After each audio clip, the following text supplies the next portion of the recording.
Morning, everybody. Off to work. Typical Thursday. I actually have a topic for this morning's vlog. And I don't think I've really touched upon it at all. I've complained a lot before about Drexels email service. How is there a spider that sort of weave a web in my car? Whatever.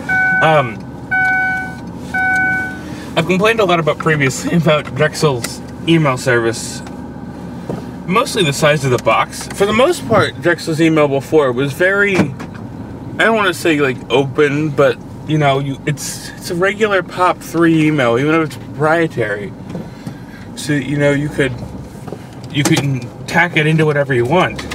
And at the same time, I've been kind of jealous because of all of the Temple kids. Temple kids have Gmail. I'm like, why can't we have Gmail? And Drexel, as of just a little while ago, they promised us a transition way back. I think it was around Christmas time. They promised us a transition to a new email service so that we could actually have more than the 100 megabytes that we've had since basically forever, since Drexel's had email services to begin with. But the problem is the services they're using. Unlike a lot of other universities that have gone with Google-based Gmail email, Drexel decided to step it all the way up and go to an Exchange email. And I've never used an Exchange email for one thing, but Exchange emails are not very open like Gmail can be. You can set Gmail so that it's open. Exchange emails are a little bit more of a pain in the ass, because for the most part you have to be running software that's affiliated with Microsoft in some way, shape, or form, notably Outlook on whatever you want. And Outlook is available on some operating systems, but not all of them. Notable absence is that all Linuxes except for Android and Chrome OS that can run Android, all Linuxes can't run those email services by default, which is a big pain in the ass. And of course, that's what we're transitioning to. But the thing that kind of really rubbed me the wrong way is that Microsoft decided that as of this morning, because I installed the Outlook app on my phone, and for those of you who don't know, I'm an Android user now, and I went to go set up my account, and it went mostly flawlessly until I got to one prompt. Your device login password isn't strong enough. And for those of you who don't know, I use the very stereotypical Android password, or not password, what's it called? The dots. The draw a picture thing where you connect like a 3x3 series of dots into a preset pattern. The pattern, that's what it's called. And patterns, like somebody in Drexel University went and said, you know what? No, patterns are not strong enough.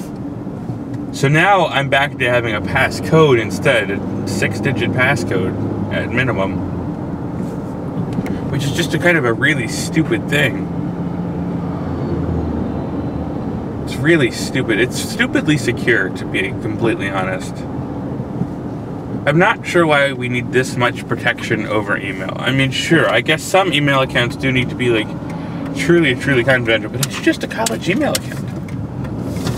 It's a college email account that we don't have access to. And they're actually making the newly graduated seniors transition too.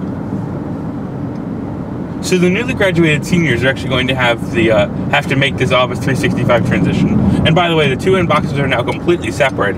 I don't even know if my old alias still works, because for Drexel we actually had 3 aliases, at least as of a while ago. This might still be present tense, I'm not sure yet.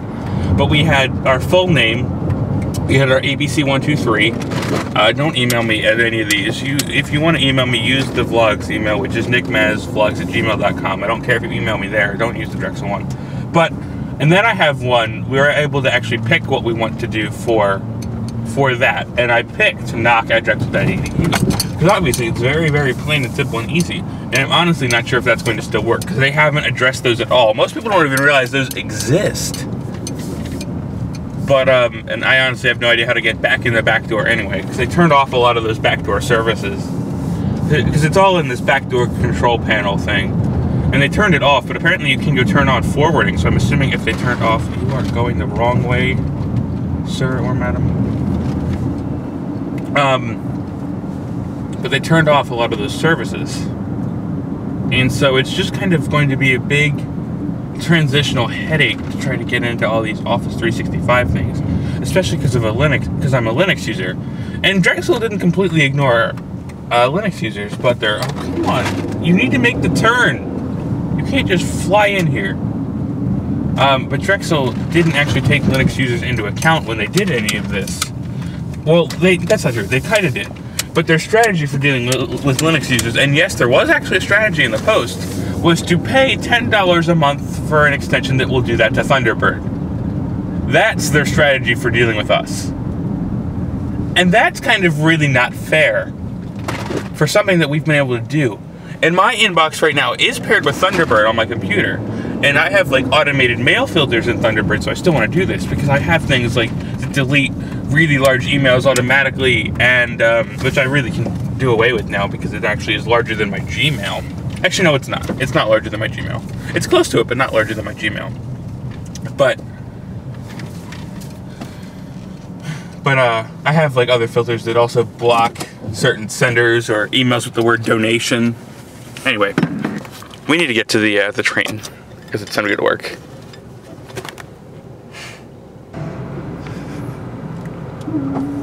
Hey, look, my windshield washer things work again. Kind of, except for my wipers are still shit. Anyway, I'm gonna pass this. Oh wait, we're at 1:39:33. Here, I'm gonna pass this up to you because I don't want to sit here and idle for too long. Because we need to get out of here and get home, and also I don't have that much gas left, so I don't want to waste more gas than I already have, which is not very much. Let's get out of here, let's get home. Anyway, yes, welcome back to the vlog.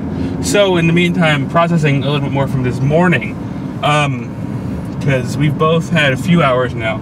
The transition was not complete this morning, but it actually is now. They sent out that email prematurely. I'm not sure if you saw that email about they're sending an email about the email systems. Not really. Yeah, so they sent out that email prematurely, so the switch actually wasn't completed yet, but it is now, and thankfully our aliases at least work, which means that everybody I've told to email with my alias, yeah, that can still work. So if you were trying to get in touch with me at my alias, that still works. Disclaimer though, don't use it if you want to email me for the vlog. Just use the nickmassvlogs@gmail.com. It will make everyone's lives easier. Because also, if you're watching this 10 years down the road, I probably won't have access to my alias. Anyway, let's get on with today's actual topic, shall we? Well, actually, that was today's main topic. Thankfully, we're done with work. It's time to go relax. It's actually really hot outside, but we were trying to be good individuals because we walked the way back to the train, or from the train. There was a poor woman who got to, like, literally Tarsdale before she realized she wasn't on the airport train. And I'm not sure how you do that, but at the same time, it makes me think that all the bullshit Seb spouted about the whole removing the numbers so people don't get on the wrong train thing. It's completely and totally bullshit. There's no logic that I've ever seen to support that the R numbers have had any detractment from people getting on the right train. In fact, I think they only helped. Because now people just get on whatever random train. Because now apparently people just get on. I've seen people do that, especially with the lines that are just west or east versions of each other. Notables, the Chestnut Hill, trains, both the east and west, and the west and regular Trenton lines. People just get on the wrong ones. But so that doesn't help there, and it also apparently doesn't stop people from just flat out getting on the wrong train for no reason. So I've honestly seen zero proof that them getting rid of the R number system has actually legitimately helped anybody get on the correct train. I've seen the cases increase of people getting on the wrong train since they got rid of the number system, not decrease like they were trying to do anyway. So that, I think, is our disproven septimyth of the day. Not that we do this on a daily basis, and I've been arguing this case, well, since 2011 when they did away with the R number systems to begin with. But enough angry ranting for now, I guess. I think I mentioned last week I was doing some transcriptions for a project that we were at work, and I finally finished it. The thing is 28 pages long, single-spaced. There's like, I think it's like 19,000 words and like 90,000 keystrokes. It's a little bit ridiculous, just a little bit, but I'm finally done. I finished at like 4 p.m. today. and it's only taken me like an entire work week. Anyway, I think that's all the topics I have to rant about today. Let's go home, get out of this actually slightly cooling down car, go inside to where the air conditioner has been on all day, and yet we'll still manage to be hot somehow. And well, let's go inside.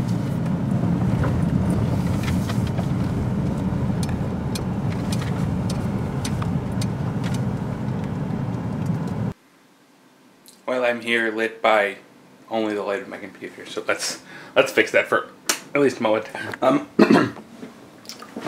So yes, I am obviously, well, home now. I've been working for a little while. I worked for a little while on the vlog, so yesterday's vlog is actually up, so the vlog is up to date. Good place. Want to stay that way as long as I can. Now, one other thing is I was talking about this, I think, yesterday, but I actually did get the 24 pancake from my coworker, so I have that now. And I was playing around with it a little bit, and I kind of really like it, so I think what I'm going to do is actually might play around with it a little bit tomorrow. Because that's like a good activity for tomorrow. But tomorrow has a couple other things on the agenda to do, notably the Spyro 3 finale. Grand finale, I guess I should say. And I've still got to record the commentary for that, so that means I need to get to bed pretty soon, considering it's already rolling around very close to midnight. So without any further ado, I think I'm going to see you guys tomorrow, where we'll get to work on that, and then release it, and have fun. See you guys then.